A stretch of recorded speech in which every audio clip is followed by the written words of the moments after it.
Good morning, everyone. Hello, wherever you are. I am so excited today to bring you an exciting, wonderful, young, vibrant, cool young lady, Miss Aminah King. And she has agreed to do one of our expat interviews. And she's actually living in Ecuador, a place that a lot of folks don't always put on their list of places to move to. So welcome, Amina. So excited to have you. And so Hello, I thank guess you let's so just get much. started. And how did you get to Ecuador? What was the question? I'm sorry, it cut How out. did you get to Ecuador? What was your journey like? How did you, where are you from originally? So yeah, a little bit about me. I'm 23. I was born in Atlantic City, New Jersey, but I moved here from Nevada. Yay, Jersey! My journey kind of to move abroad, I think is the best way to kind of depict it is it started with studying abroad. So I went from studying abroad last year in Chiang Mai, Thailand. It's the first time traveling internationally, my first time getting my passport, a lot of firsts. And I think that really sparked my interest in wanting to see more of the world. So fast forward to a couple months later, I decided last December I was going to take a year off from school before I went to law school. And then with COVID and the revolution currently taking place and everything going on, it kind of hasted my decision, even with COVID, to still move abroad more, not just for exploration, but also just for my own peace and hoping to find more in the world that I wasn't necessarily getting in the US. So that's interesting that at your age, you and you said you went to law school. What were your plans before your move? I mean, before you realized that the world was a big place and you maybe wanted to go out and explore, what was your plan A before you came up with the plan B? So I didn't go to law school, but I was going to go. I, and I think the funny thing is I've always been the person to kind of want to have my life together, have all the answers, things like that. So I pictured my life for a long time. I went to school. My undergrad degree is in criminal justice and the other one's in political science. So I kind of saw myself going off to law school, maybe going off to be a public defender after, and then eventually owning my own practice. And my big goal, honestly, was to become a state Supreme Court judge. But I think what illuminated in me with seeing what happened the last couple of months with COVID, George Floyd, all these different things that have been happening forever, but I think was a lot more potent, and we couldn't really escape it now with COVID, was that what my goals and what I wanted to do didn't really align with the reality of the situation. So I figured the first step to my liberation or finding more answers or finding out what is my goal, what is my passion, what is my place in the world, is to kind of find liberation in just moving abroad. I feel like moving abroad gives you kind of the ability to do something outside your comfort zone. I think it's outside your comfort zone you can grow and see something that you maybe didn't see in yourself or others before. Oh, that is totally, totally true. So, how long have you been in Ecuador now? I think in a week I'll be here for about 3 months now. 3 months. So you're a Yeah. new expat. Yes. How has it been for you? How do you like it there so far? I really, really like it. It's been, I think, living here, I have a certain level of peace that I haven't had. Maybe I experienced when I was in Thailand, but it's been really nice. I've been meeting a lot of great people, trying new foods. Um, with COVID, it is a little stifled for some things I'm able to do, but I would definitely say my life, my quality of life, even with COVID, has um, improved exponentially since in comparison to how life was in the US and coming here. The biggest thing I am finding with so many women and people in general is for those that have never left the US, and those of us that are travelers, that are seasoned travelers, we just assume, oh, yeah, I've been to Thailand. Oh, yeah, I'll go, you know. But there are so many people that just have no clue where to begin. Like they don't even have a country in mind. They don't know where to start. Was there a process for you? Like, did you, put on your list, okay, X place, or did you have a short list, a long list? How did you come to decide on where you'd like to try out? So the interesting thing is my whole process started with, I was going to go back to Thailand. My plan before COVID and everything, I was going to go back to Thailand, go through Southeast Asia, and just see where the world takes me. With COVID and the restrictions of Thailand's border, that became not a possibility. So I moved on to figuring out, okay, like my goal is I still want to go to a new country. So where can I go? I kind of, I think the first step for me was watching YouTube videos, joining different Facebook groups, because I think those two things give you a very realistic idea to an extent of what is life there for people that are there. So I joined African Americans in Ecuador. I actually joined some Facebook groups in Mexico and different countries. So I think those first steps are just kind of just seeing if you have a country in mind or something like that. Right now with COVID, do your research, figure out what countries are even allowing people to come there. And yeah, so I made a list of different countries, but something I think just pulled me towards Ecuador. So I just kind of went for it.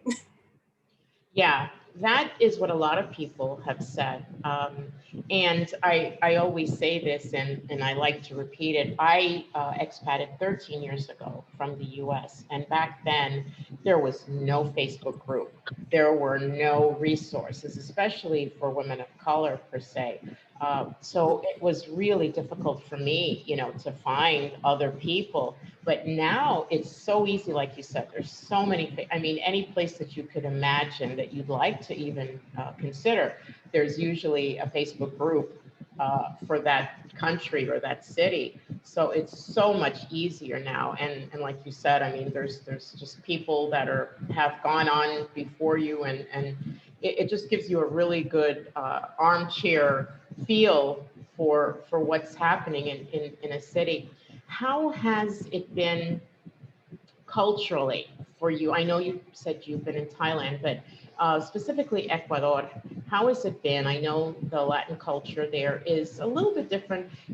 Cultures change from the Caribbean Latin to South America Latino. So what is the culture? How have you adapted? It's been a short time, but how do you view the Ecuadorianos? How do they view you, and how have you integrated so far? I think the culture has been great. I think for overall, I live on the coast, so in Manta. Don't get me wrong, there are Afro-Ecuadorianos, there are Black people here in Ecuador, but there's not a lot on the coast specifically, so I do kind of stick out. But one thing I noticed early on, like, because I went for college at PWI, and so I'm used to being one of two Black people, or sticking out, being the odd one out, I guess. But I feel like here, my identity, my Blackness or whatever, is seen as more beautiful. I don't know. I feel like sometimes people are like, they see my hair or something like that. But it's usually, I see it in eyes as more of a curiosity. It's more like, oh, interesting, or oh, sometimes, oh, that's beautiful, or whatever case may be. So I definitely feel a lot more like who I am is appreciated here. As far as like culture, like foods and things like that, I'm enjoying the foods. There's a lot of rice in foods here, so I'm getting used to eating a lot of rice. I don't know if that fully answered your question. Yeah, sure. A lot of people are curious about that because I always say that most countries that we do go to, expat to, don't really have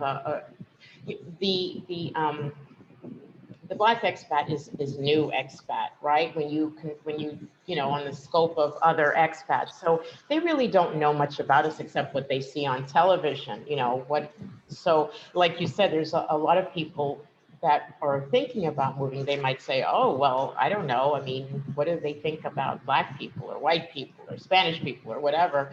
So it's really curious, and it is a curiosity more than anything. I feel like most other countries are just like curious, like, wow. I mean, if you went to Taiwan, there are not a lot of, people of color there. So it would be total curiosity.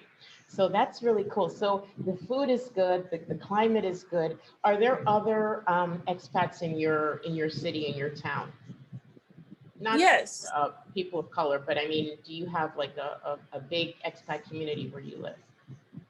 Yeah, I feel like I definitely have grown kind of a community here. Like I said, I joined the Facebook group African Americans in Ecuador, and I've built some great connections with people that are on there. And most of the expats here are a little bit older, retired, things like that. So most of my friends or people I hang out with are like Ecuador, are from Ecuador. So that's one thing. But yeah, I would say there's a pretty good community here, not only just expats in general, but the expat community, the Black expat community is growing too. Um, there's new people joining the Facebook group like every day. So it's really cool to see that. Do you feel safe here as a single woman? How is the safety factor living where you live? I definitely feel safe. I live in a very safe area. I would I feel like the topic of safety is very interesting because that's the number one thing when I was having the conversation with family, like, is it safe there? Like, did you know you get crime statistics sent to you or links about this one crime that happened 20 years ago to this random place. But I definitely would say I feel safe here. There's certain things I don't do that I wouldn't have done anywhere or I wouldn't do anywhere. Like, I don't necessarily go anywhere by myself at night unless I'm with people or a group of friends or whatever. I just don't walk alone at night, but that's something I wouldn't do in the US or any other country. But overall, yeah, I feel very safe. I get up and go to the beach, take a walk sometimes, go in different places. Um, I feel actually a lot more safer here than I did in the US. How's your Spanish? Uh, it's not where I want it to be, but I'm learning more and more each day. So I'm learning to be patient with myself because I'm not taking like structured Spanish lessons as of right now, or like a class per se. But I'm kind of surprised with how much I'm picking up just by talking to people and practicing with my friends sometimes and things like that. Do do they speak English there? Do the locals do they try? Are there any English speakers in the Um, community? Yes, there are people that speak English here. I would definitely say if you plan on coming here, don't expect to go everywhere you go to for people to speak English. But a lot of people here do want to learn. I actually teach English here. So there's people that take classes to learn English. A lot of my friends speak both English and Spanish, some more than others. But I think overall, it's important to realize that I'm in a Spanish speaking country. So I try to my best to learn Spanish and to immerse myself as much as I can. And I lost the train of thought, but I was going to say something, but I can't remember now. That's okay. It'll come back to you. So so it's are your plans to stay indefinitely? Do you have like a plan from this point on? Will you be sticking around for a little bit? Will you be doing more travel in the future? What does life look like for you in the future? So as of right now, I plan to be in Ecuador at least a few more months. Definitely. I think, especially with COVID, I think this is a good place to be. They're taking COVID-19 very seriously, and I feel a lot more safe here in regards to that. My goal was before and now is like become a world traveler and see anything and everything the world has to offer. So I'm hoping next year I can start traveling again. But I am definitely considering making Monte, Ecuador like my home base. Like even if I go travel and go do different things when I come back home, even though my home will always be the US because that's where I was born, Sure. I'm big of making a home in Ecuador as well because I'm really liking it here and I've created a great community here too as well.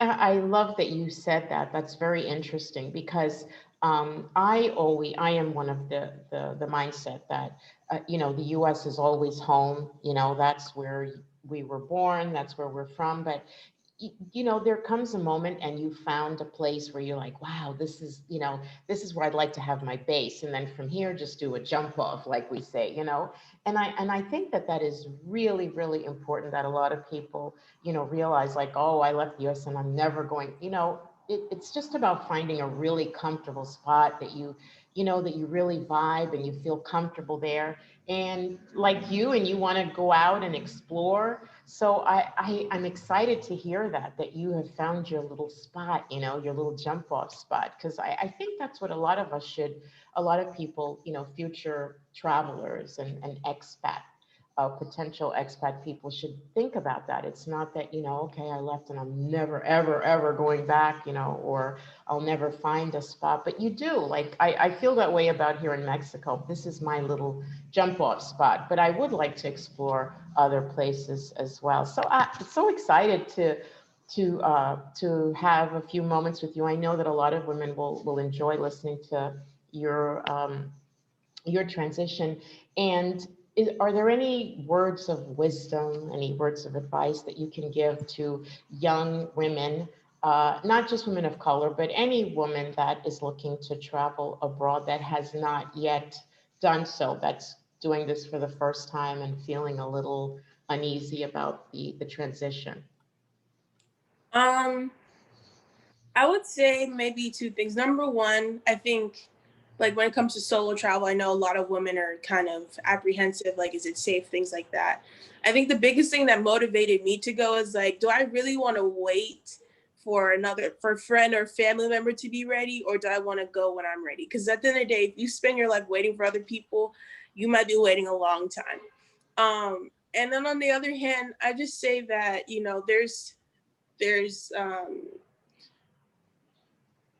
the I lost my train of thought. But when I was in Thailand, I actually got a tattoo, and it says there's something inside you that's greater than any obstacle. And I think I tried to live by that in the sense that no matter what it is, whether it's an obstacle, even if you do go somewhere and something bad happens, you have to believe in yourself and know that there's something in you that will get you through it. There's something in you that will help you through whatever phase that is. And hopefully that phase is traveling and seeing the world, because don't let anything stop you from seeing this beautiful world, because there's so much out there to see. I love it. I love it. Do you have a blog or another channel that we should, how can we follow you? Or if there's anyone out there that would like to follow you and see your adventures? So actually, I have both Instagram and YouTube. So if you want to follow me on Instagram, it's Aminah's underscore adventures, AMINAHS underscore adventures. And also you can find me on YouTube, Aminah's apostrophe S adventures.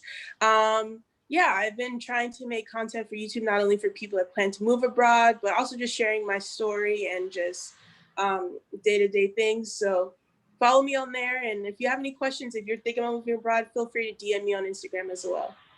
I am going to post the links to your channel on the link below ours. Thank you, Amina, so much. It's been really exciting to talk with you, and I hope that you have given a little push and the okay to someone or some folks that are you know, on the edge about moving, and they see from your exciting and wonderful story that it can be.